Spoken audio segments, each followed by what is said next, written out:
Matas Buzelis just had the kind of breakout stretch that gets a young player genuinely excited about his future, and now the Bulls front office is testing exactly how real that breakout was by piling real competition on top of him.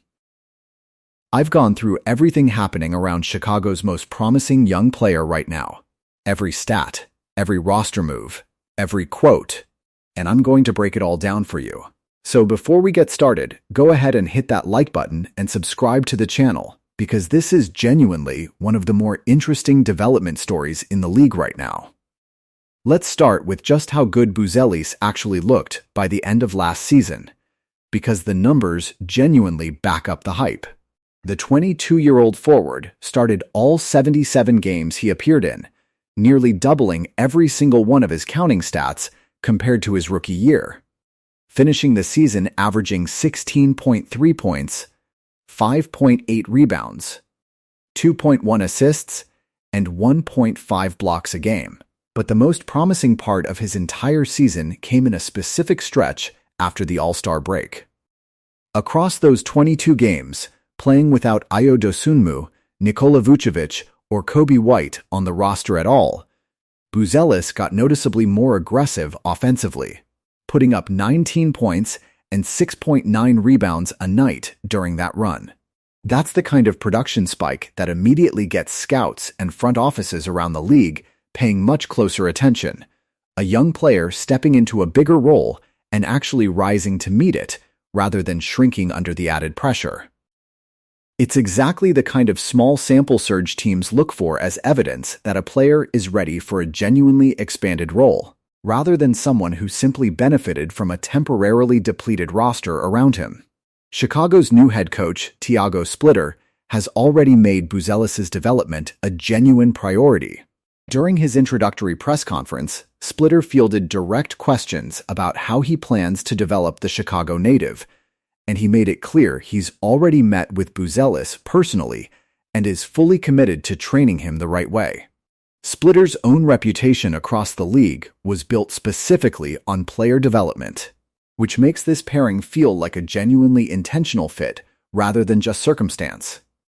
For a player who's shown this much promise in a limited role, having a head coach whose entire coaching identity revolves around unlocking exactly this kind of potential is about as ideal a situation as a young forward could hope for heading into a pivotal third season.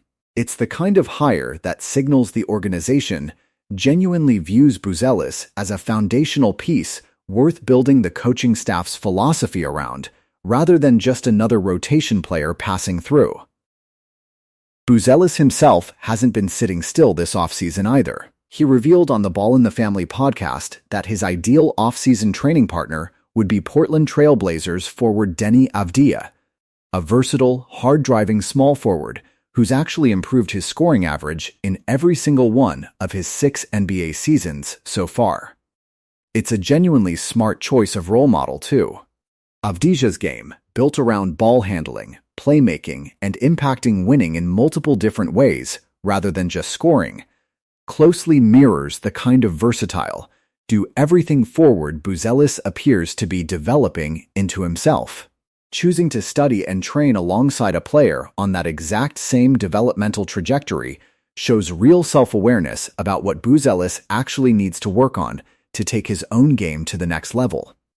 It's the kind of proactive, targeted off-season approach that separates players who plateau after an early breakout from those who continue climbing year after year.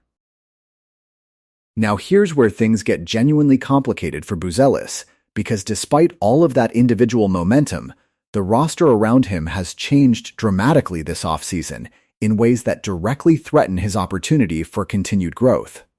Nikola Vucevic, the veteran center who spent years anchoring Chicago's frontcourt, was traded away to Boston at the deadline last season. After bouncing through Boston, Vucevic has reportedly landed in Orlando, a return to the franchise where he originally spent 9 seasons of his career, likely settling into a backup role behind Wendell Carter as he approaches his 36th birthday. Across his time split between Chicago and Boston last season, Vucevic still managed to average 15.1 points, 8.4 rebounds, and 3.3 assists across 64 total appearances. Respectable production for a player heading into the twilight of a long, accomplished career.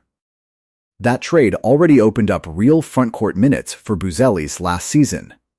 But this offseason, Chicago moved to fill that same center void with an entirely different, much younger option, acquiring Nick Claxton to address what had become a thin position after Vucevic's departure.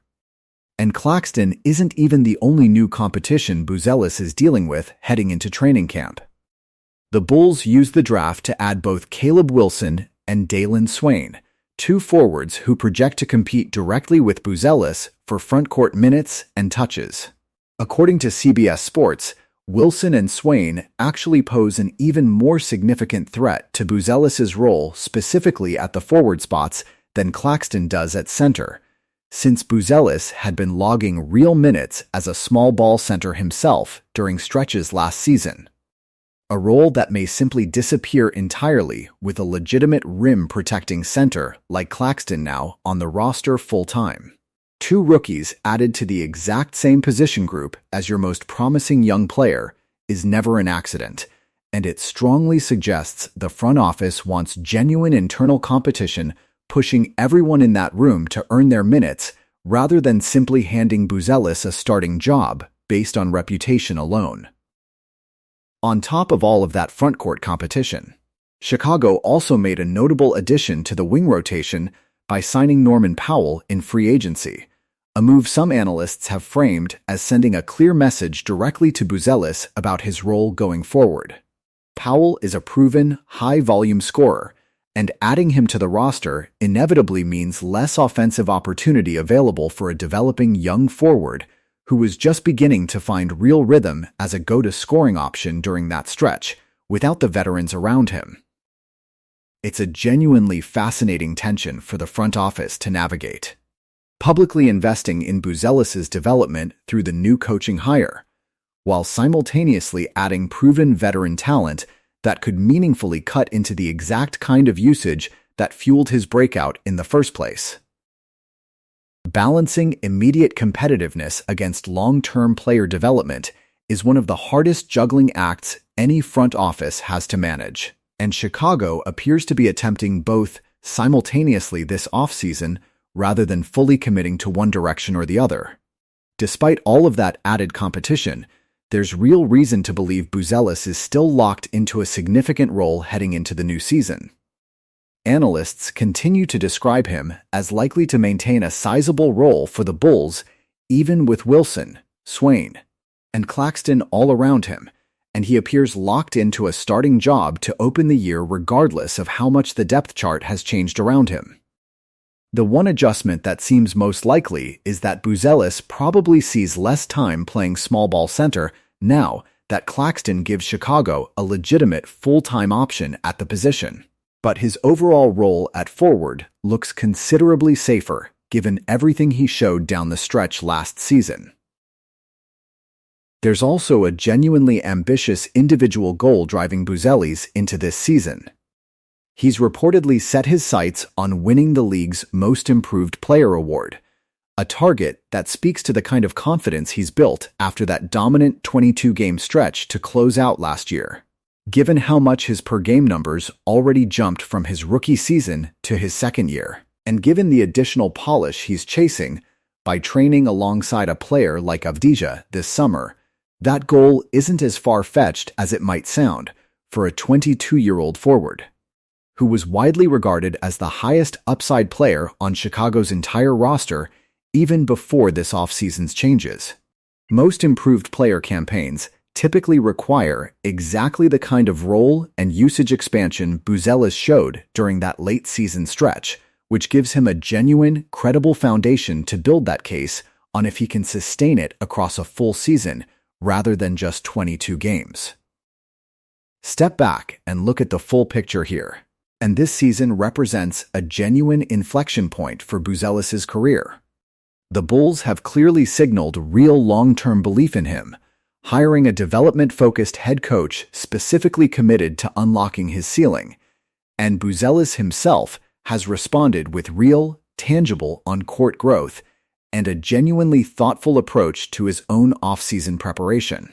But the front office has also loaded up the roster around him with legitimate, established competition at both forward and center, meaning Buzelis will have to prove that his breakout stretch translates into consistent production against a much more crowded depth chart, rather than simply being a product of opportunity created by other players being unavailable. So here's where everything stands. Matas Buzelis enters this season as one of the most promising young pieces on Chicago's entire roster, coming off a genuinely encouraging developmental stretch and working with a new head coach whose entire reputation is built around exactly this kind of player growth. But between Nick Claxton, Caleb Wilson, Dalen Swain, and Norman Powell, the Bulls have added real, meaningful competition at nearly every position around him, turning what could have been a simple continuation of last year's breakout into a genuine proving ground heading into training camp. So tell me what you think. Do you believe Buzelis can maintain his role and keep developing despite all this new competition, or do you think his minutes and usage take a real hit this season? And is a most improved player campaign realistic for him given everything Chicago has added around him?